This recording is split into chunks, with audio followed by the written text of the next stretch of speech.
Salut les amis, j'espère que vous allez bien. On se retrouve pour le Boruto Actu numéro 4 avec notamment des informations sur le manga, sur l'anime et bien d'autres. D'ailleurs, si vous souhaitez en savoir plus, n'hésitez pas à rejoindre mon serveur Discord Manga News, vous pourrez avoir accès à toute l'actualité autour de l'œuvre Boruto. Si vous adorez toujours le concept, n'hésitez pas à liker, de vous abonner et de partager cette vidéo. N'oubliez pas également de laisser votre avis en commentaire par rapport à toutes les informations que je vais vous proposer. On commence avec l'actualité du manga, notamment sur tout ce qu'il faut savoir concernant la date de sortie du chapitre 62.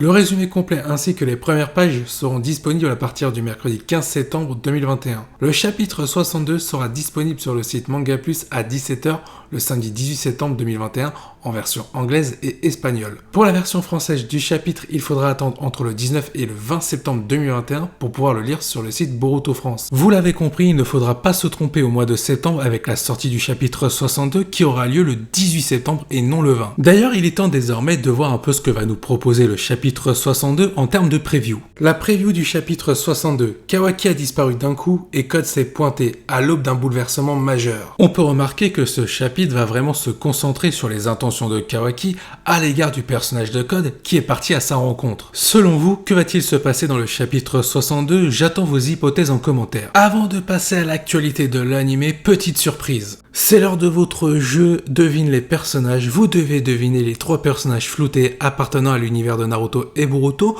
Vos réponses en commentaire devront suivre ce schéma. Numéro 1 pour l'image 1, numéro 2 pour l'image 2, numéro 3 pour l'image 3. Les 10 premiers à répondre correctement remporteront un pass VIP sur le Discord Manga News.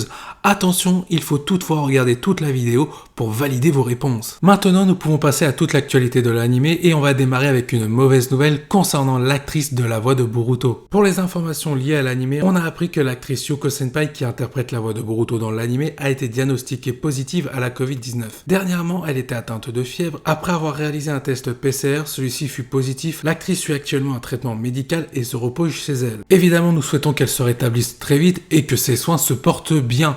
Et forcément, cette absence concernant les studios d'animation pour la doubleuse en termes de voix de Boruto, cela risque d'impacter l'anime concernant sa diffusion. Maintenant, il faut savoir que tous les épisodes de la partie numéro 1 ont déjà été réalisés et que la partie numéro 2 n'a pas commencé en termes de tournage.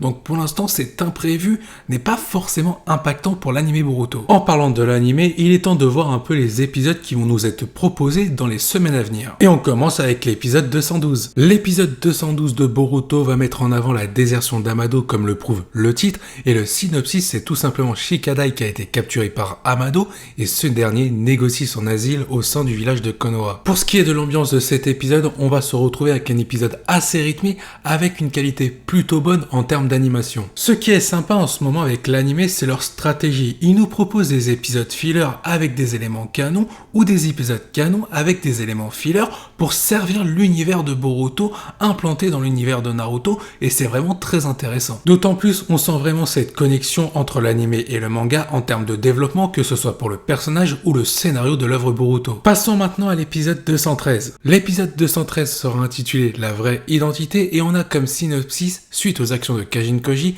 Jigen décide de le confronter, un combat intense est sur le point de débuter et concernant l'ambiance de cet épisode, on aura un épisode avec de multiples révélations rythmé par de l'action en toute fin d'épisode. Le scénariste et réalisateur de cet épisode, on va retrouver Ori Yukazawa et pour les studios d'animation, ce sera Jiwa Animation qui sera en charge de cet épisode. C'est un épisode qui risque d'avoir plusieurs tempos en termes d'ambiance, notamment le début qui risque d'être lent avant de finir sur une fin en apothéose. Car oui, si l'épisode 213 promet une fin exceptionnelle, ça veut dire que l'épisode 214 sera une masterclass, c'est ce qu'on va voir maintenant. En ce qui concerne l'épisode 214 intitulé Un destin prédestiné, il faudra s'attendre à une véritable masterclass car on a pour synopsis, Kajin Koji a été vaincu par Jigen qui a dévoilé sa véritable identité, Ishiki Otsutsuki et ce dernier s'empresse de rejoindre le village de Konoha. C'est un épisode en termes d'ambiance qui s'annonce très prometteur avec une animation de très haute qualité équivalente à l'épisode 204 où on avait pu voir Naruto et Sasuke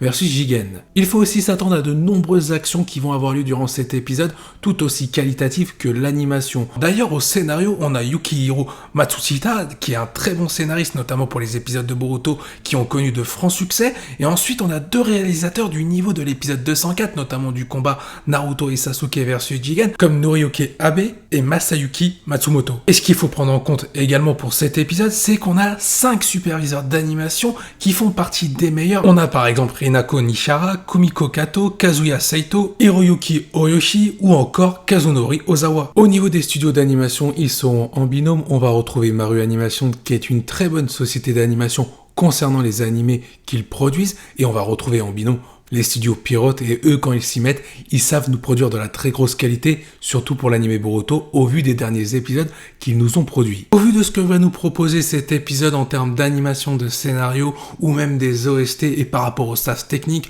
on risque d'avoir un épisode monstrueux sur plein de caractéristiques, et grâce au V-Jump, on a pu découvrir le design dans l'anime d'Ishiki Ototoki, qui est vrai, semble manquer un peu de calcium. Maintenant, nous allons passer à une information intéressante, tout en nous intéressant à l'épisode 215, mais vous allez en savoir plus concernant la date de sortie de l'épisode qui va présenter Naruto en mode Baryon face à Ishiki Otsutsuki. Information officielle sur l'épisode 215 de l'anime Boruto. Titre, préparé. Synopsis. Ishiki Otsutsuki s'est dévoilé et il se trouve désormais à Konoha dans le ciel et va se retrouver confronté au 7ème Hokage Naruto. Information bonus, cet épisode adaptera le chapitre 49 de Boruto. Au vu de l'avancée de l'anime, l'épisode présentant Naruto en mode Baryon face à Ishiki Otsutsuki est prévu pour le dimanche 10 octobre 2021 avec l'épisode 219. Alors toutefois, cette date est bel et bien officielle concernant la présentation de Naruto en mode Baryon pour l'anime, mais il faut prendre en compte qu'il risque d'y avoir des changements en termes de programme par rapport à la situation sanitaire qui existe aujourd'hui, notamment au Japon. Maintenant, nous allons passer à l'actualité film concernant l'univers de Naruto et Boruto, mais beaucoup plus sur Naruto. Je vous propose de voir tout ça en détail. Information officielle concernant la série live action sur Naruto. La série web live action de Reanime est baptisée Naruto Climbing Silver. Elle reprend les différents événements de Naruto Shippuden. Jusqu'à aujourd'hui, il y a eu 4 parties d'adaptation de l'anime de Naruto. La 5e partie adaptera la revanche de Shikamaru après avoir perdu son professeur Asuma. Les personnages présents sur cette 5e partie seront ceux de l'œuvre lors de l'arc de Shikamaru face à Hidan et Kakuzu. Information bonus, cette web série live action est financée en majorité par la compagnie Indiegogo